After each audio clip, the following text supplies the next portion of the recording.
Hello, नमस्कार, good evening. कैसे हैं आप सभी लोग। लिटरेरी टर्म्स की सीरीज हमने स्टार्ट कर दी है और उसमें पहला टर्म एब्सर्ड थिएटर हमने कल देख लिया है। अगर आपने उस वीडियो को नहीं देखा है तो डेफिनेटली उस वीडियो को ज़रूर आप चेकआउट कर लीजिएगा। आज हम देखने वाले हैं एकेडमिक नॉवेल, जिसके की और भी नाम है। यहाँ से आपके एग्जाम में क्वेश्चंस भी पूछे जाते हैं। तो आइए देखिए, एकेडमिक नॉवेल आप इसे कहिए या फिर आप इसको यूनिवर्सिटी नॉवेल कहिए या फिर आप इसको कैंपस नॉवेल कहिए, तीनों ही इसके नाम हैं। और जैसा कि इसका नेम ही अपने आप में सजेस्ट कर रहा है कि ये कैसा नॉवेल हो सकता है, तो हम पूरा यहाँ से पढ़ेंगे। लेकिन इसको, जैसे कि मैं आपको पहले भी मैंने आपको प्रॉमिस किया है कि भले ही हम इस होली बुक को ले रहे हैं लिटरेचर के स्टूडेंट्स के लिए, ये ऑब्वियसली होली बुक है एम.एच. अब्राहम्स की, तो इस बुक से कर रहे हैं, लेकिन मैं आपको बिल्कुल अपने लैंग्वेज में समझाऊंगी ताकि आपको बहुत अच्छे से चीजें एकदम अच्छे से क्रिस्टल क्लियर हो जाए। तो देखिए, पहले देखिए, a novel set primarily in a college और university community in which the main character are academics. ठीक, अब देखिए, often employed by the English department. अब अगर बात करें इसको समझने की, तो आइए हम समझते हैं एकेडमिक नॉवेल है क्या। ये एक्चुअली वो नॉवेल है जिसकी सेटिंग की अगर बात करें तो उसकी सेटिंग होती है कोई भी कॉलेज या यूनिवर्सिटी। जैसे कि मैंने आपको कहा, ये इसका नाम ही सजेस्ट करता है यूनिवर्सिटी नॉवेल। तो ये यानी कि ये जो आप नॉवेल पढ़ोगे तो इसमें आपको जो सेटिंग मिलेगी, यानी जो कहानी पूरी इर्द गिर्द घूमेगी, वो किसी यूनिवर्सिटी या किसी कॉलेज के कैंपस के अराउंड घूमेगी। ठीक, अब अगर बात करें तो इसमें कैरेक्टर्स कौन कौन से लोग होंगे। क्या इसमें कोई लेमैन भी कैरेक्टर हो सकता है, कोई भी कैरेक्टर हो सकता है? नहीं, इसमें स्पेशली बेसिकली जो कैरेक्टर्स रखे जाते हैं वो वहाँ के डिपार्टमेंट के टीचर्स होते हैं, जो प्रोफेसर्स होते हैं वो ही कैरेक्टर्स होते हैं। और अगर मैं बात करूं तो ये जो एकेडमिक आपका नॉवेल है या फिर आप जिसे बोल रहे हो यूनिवर्सिटी नॉवेल, तो ये स्पेशली जो है वो इंग्लिश डिपार्टमेंट को डेडिकेटेड है।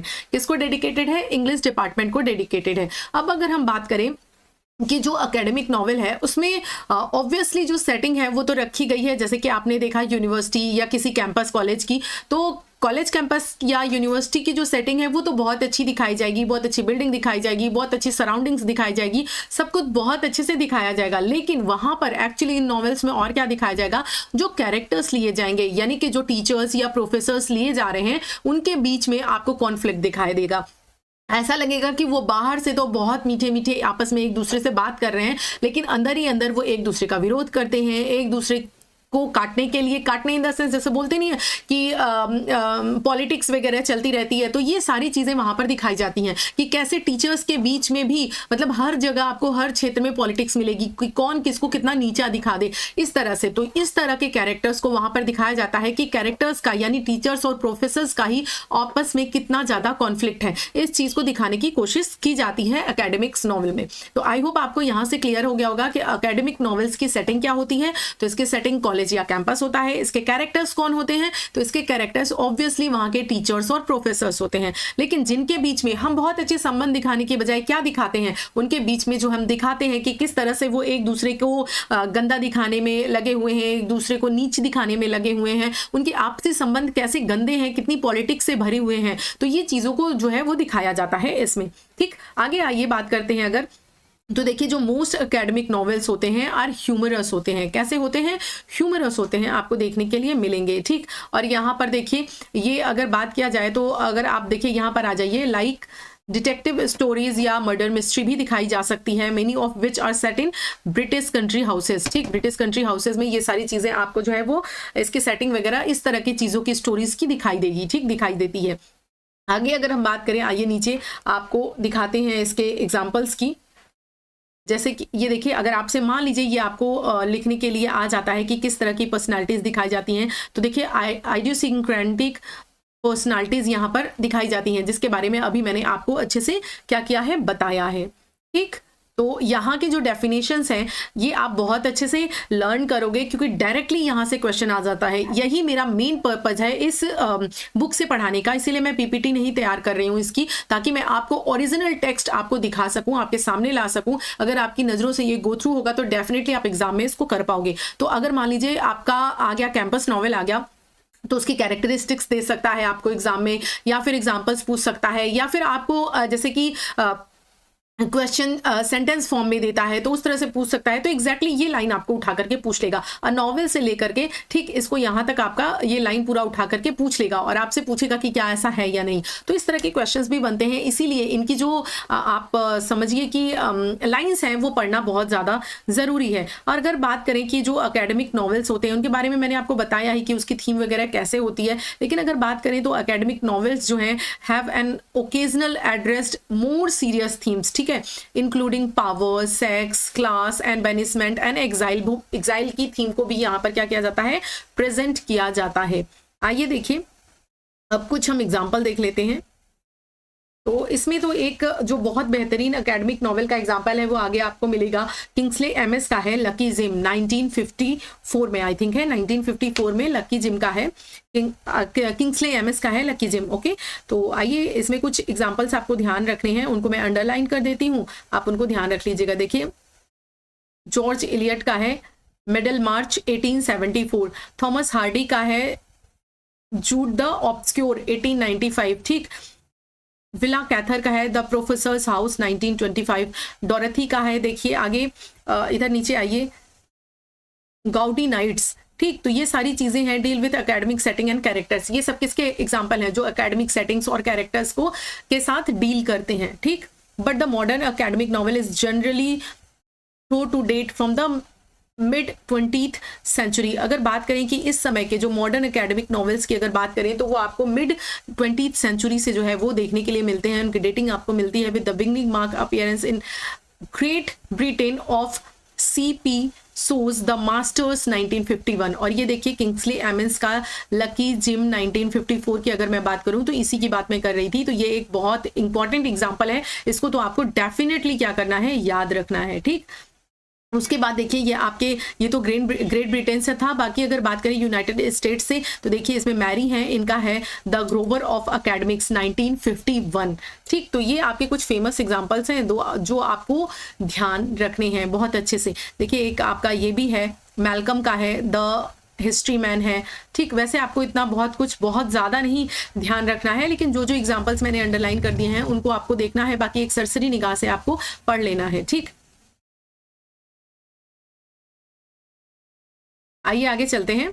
अब ये देखिए अगर बात करें, देखिए यहाँ पर लिखा गया है इसके बारे में, is considered varsity novel predominantly British genre, generally set at Oxford and Cambridge, in which the primary characters are undergraduates rather than faculty। अब आगे मैं आपको थोड़ा सा और एक चीज़ बताना चाहूँगी, अभी आप देखिएगा आएगा तो एक्चुअली यहाँ पर ना सेटिंग में थोड़ी सेटिंग क्या कैरेक्टर्स में कुछ थोड़ा और फोकस किया जाता है। ये आपको कहाँ मिलेगा, ये आपको मिलेगा एडजंक्ट नॉवल में मिलेगा। यहाँ आपको आ जाना है, ये एक वर्ड दिया हुआ है तो यहाँ से भी एग्जाम में क्वेश्चन आता है कि एडजंक्ट नॉवल है क्या। एक्चुअली इस नॉवल में क्या है, आपको सेटिंग तो वही कॉलेज या अकेडमिक से मतलब इन्हीं कॉलेज थीम की कॉलेज वगैरह की ही सेटिंग दिखाई जाएगी आपको, ठीक, सेटिंग वही होगी। लेकिन यहाँ पर जो आपके कैरेक्टर्स लिए जाएंगे वो कैसे कैरेक्टर्स लिए जाएंगे, वो प्राइमरीली ऐसे कैरेक्टर्स होंगे जो कि कॉलेजेस में परमानेंट टीचर्स या प्रोफेसर्स नहीं है। एक तो होते हैं आपके परमानेंट टीचर्स या प्रोफेसर्स, ठीक है, तो उनके बारे में एकेडमिक नॉवेल्स में बात करते हैं जनरली हम। लेकिन अगर बात करें एडजंक्ट नॉवल की तो इसमें जो है उस तरह के प्रोफेसर्स पे ज्यादा फोकस नहीं किया जाता, इसमें ऐसे प्रोफेसर्स पे ज्यादा फोकस किया जाता है जो कैसे होते हैं, वो कैरेक्टर्स मार्जिनलाइज्ड होते हैं, अंडरपेड होते हैं, ठीक। तो इस तरह के लोगों पे क्या किया जाता है, फोकस किया जाता है, जो कैसे उनके कैरेक्टर्स कैसे हो जाते हैं, उनमें अनसर्टेनिटी, ठीक, एंग्जाइटी, ये सारी चीजें देखने के लिए मिलती है। और क्यों मिलती है इसके बारे में भी बात करते हैं। रीजन ये है देखिए कि कोई भी टीचर है, कोई भी प्रोफेसर है, अगर वो फुल टाइम है तो उसकी फुल मतलब पेमेंट भी है। लेकिन जैसे कि अभी आज अपने समय से आप रिलेट करके देखें कि प्राइवेट कॉलेजेस हैं, आप वहाँ पर क्या देख रहे हो, या गवर्नमेंट कॉलेजेस में भी आपने देखे होंगे, ऐसे बहुत सारे एग्जांपल्स आपको मिल जाएंगे कि लोग गवर्नमेंट टीचर तो बन गए हैं लेकिन अपनी जगह पर किसी और को उन्होंने रख दिया है, उनको मात्र 10,000 15,000 रुपये पेमेंट वो दे देते हैं और फिर उसके बाद जो है अपना वो कहीं और इन्वॉल्व है और उनकी जगह पर कोई और पढ़ा रहा है। तो एक एग्जाम्पल ये हो गया। या फिर संविदा पे वैकेंसीज निकाली जाती हैं, ठीक है, है। तो अगर वो परमानेंट टीचर्स अपने यहाँ से रखते हैं तो उन्हें एक अच्छी खासी सैलरी देनी पड़ती है, लेकिन अगर संविदा पे उन्होंने 1 साल के लिए रखा, फिर उनको ईजिली कम पेमेंट पे जो टीचर्स हैं, जो प्रोफेसर्स हैं, वो मिल जाते हैं। तो उसमें होता क्या है, उसमें उनका शोषण होता है, उनसे वर्कलोड तो उनके ऊपर उतना ही होता है, लेकिन उनको क्या होता है, हमेशा जो है एक अनसर्टेनिटी होती है। उनको नहीं पता कि उनको आज निकाल दिया जाएगा कि कल निकाल दिया जाएगा, ठीक है। जिससे क्या होता है, उनको एंग्जाइटी हो जाती है, एंग्जाइटी से वो पीड़ित रहते हैं, अंडर पेड होते हैं, उनको पैसे भी बहुत कम दिए जाते हैं, जितना एक परमानेंट टीचर को दिया जाता है ऑब्वियसली उससे बहुत कम पेमेंट दी जाती है और काम ज़्यादा दिया जाता है। तो इस तरह के टीचर्स को, इस तरह के प्रोफेसर्स को जो है वो एडजंक्ट नॉवल में क्या किया जाता है, फोकस किया जाता है। तो आप ध्यान रखोगे कि इसमें किस तरह के प्रोफेसर्स पे या कैरेक्टर्स कैसे होंगे, वो कैरेक्टर्स होंगे जो कि टेम्पररी किसी कॉलेज में अपनी जो सर्विस है वो प्रोवाइड करा रहे हैं, ठीक है। तो उनकी अनसर्टेनिटी को दिखाया जाएगा कि किस तरह से एंग्जाइटी है, कैसे उनका जो फैमिली है वो सफ़र कर रहा है। तो ये सारी चीज़ें जो है उसमें क्या की जाती है, एडजंक्ट नॉवेल में आपका दिखाया जाता है। अब अगर बात करें हम इसके एग्जाम्पल की, तो आप इसका एग्जाम्पल भी देख लीजिए। ये देखिए, ये इसका एग्जाम्पल है, जेफरी जे विलियम्स का है, अनलकी जिम। ठीक, जेफरी जे विलियम्स का क्या है, अनलकी जिम। इसका बहुत ही बेहतरीन जो है वो एग्जाम्पल है, ठीक। The rise of adjunct novel का ये क्या है, एग्जाम्पल है। तो आप इसको भी ध्यान रखोगे। हमने एकेडमिक नॉवेल किया ही साथ उसी के सिमिलर एडजंक्ट नॉवेल भी है, इसको भी हमने देख लिया। इसमें भी कुछ उसी तरह के कैरेक्टर्स हैं, लेकिन जैसे कि मैंने आपको बताया, इसमें ऑब्वियसली उस तरह के कैरेक्टर्स को लिया जाता है जो परमानेंट नहीं है और उनकी जो प्रॉब्लम्स, जो सफरिंग्स हैं, उन चीज़ों पे फोकस किया जाता है। तो आई होप ये टर्म आपको बहुत अच्छे से क्लियर हो गया होगा।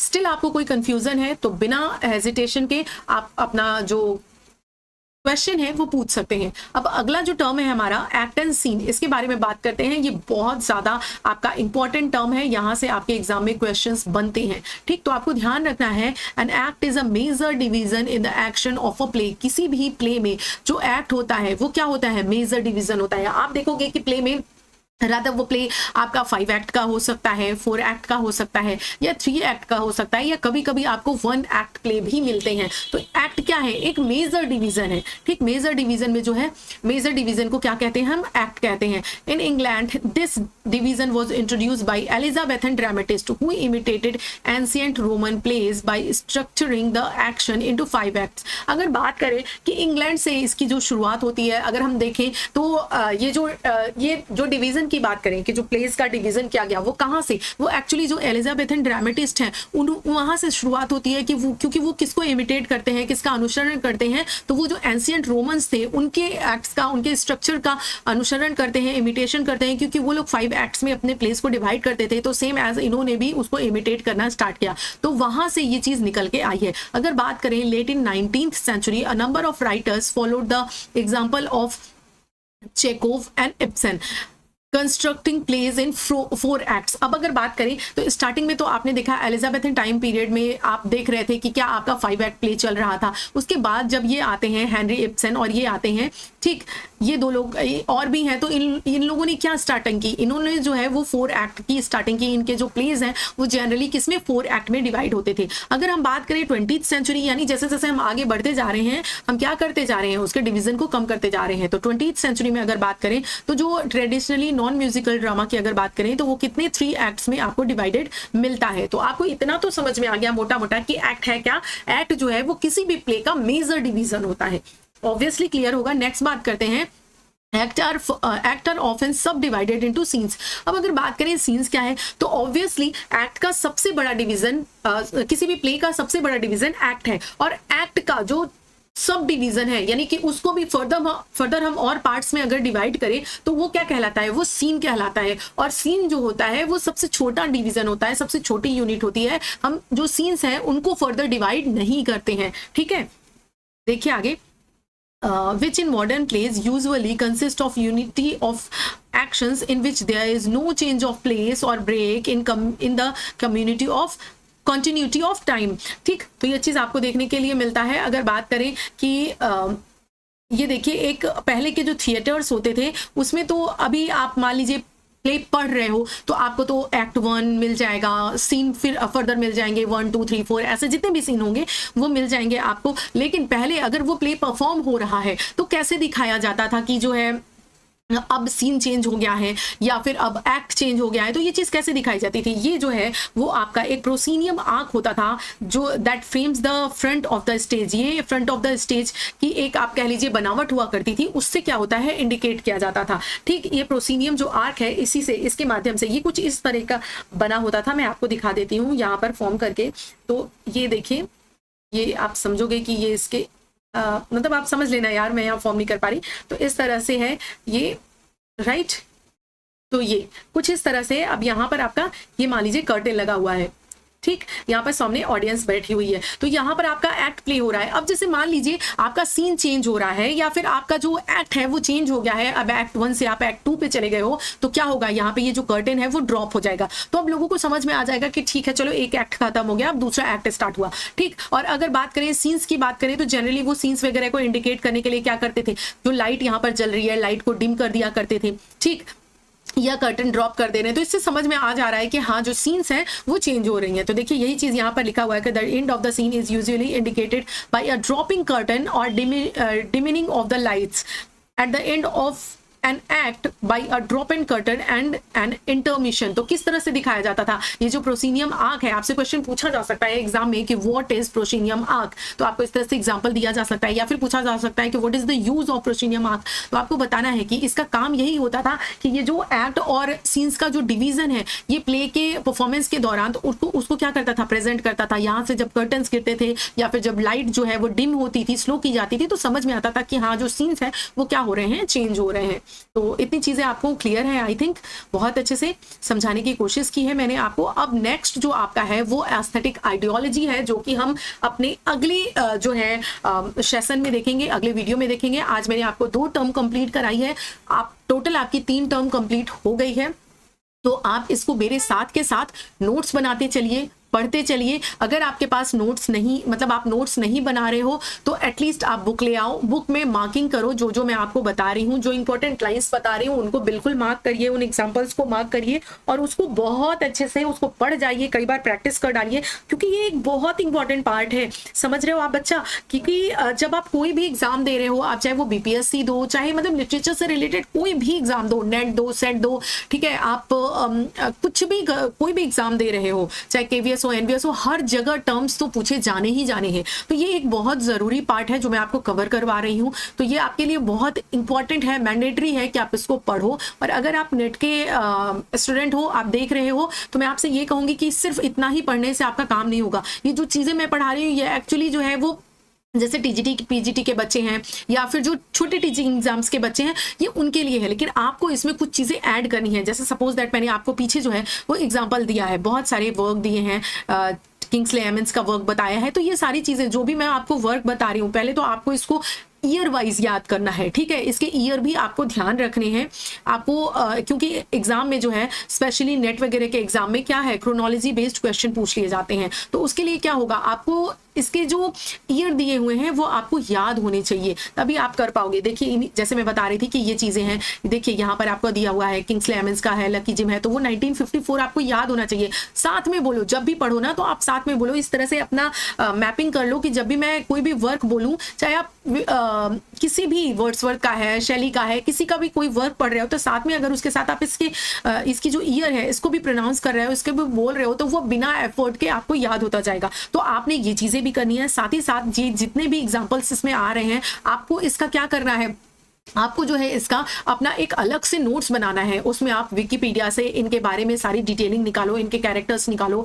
इनकी समरी निकालो, कुछ इंपॉर्टेंट लाइंस मिल जाती है तो वो निकालिए, इनके बारे में क्रिटिक्स ने कुछ कहा है अगर इसमें, तो वो चीज़ आपको निकालनी है। तो इस तरह से अगर आप पढ़ रहे हो तो यहीं से आप नेट की भी बहुत अच्छी तैयारी कर सकते हो, बहुत अच्छी तैयारी हो जाएगी आपके, बहुत अच्छे 15 to 20 क्वेश्चन यहाँ से प्रिपेयर हो जाएंगे बहुत आराम से, मोर देन दैट। तो अगर आप इस तरह से पढ़ाई करते हो तो आप इस तरह से नोट्स वगैरह अपने बनाइएगा। अगर मैं कहती हूँ, अगर सपोज दैट आप पैसे नहीं खर्च करना चाहते हो तो आप पीडीएफ डाउनलोड कर लीजिए, पीडीएफ डाउनलोड करके वहां से अपना अंडरलाइन करके पढ़िए, लेकिन इसको बहुत अच्छे से पढ़ जाइएगा। एग्जाम में आपके सामने जब क्वेश्चंस आएंगे ना, तब आपको याद आएगी मेरी, तो आपको लगेगा कि हाँ ठीक है, सही कहा था मैम ने।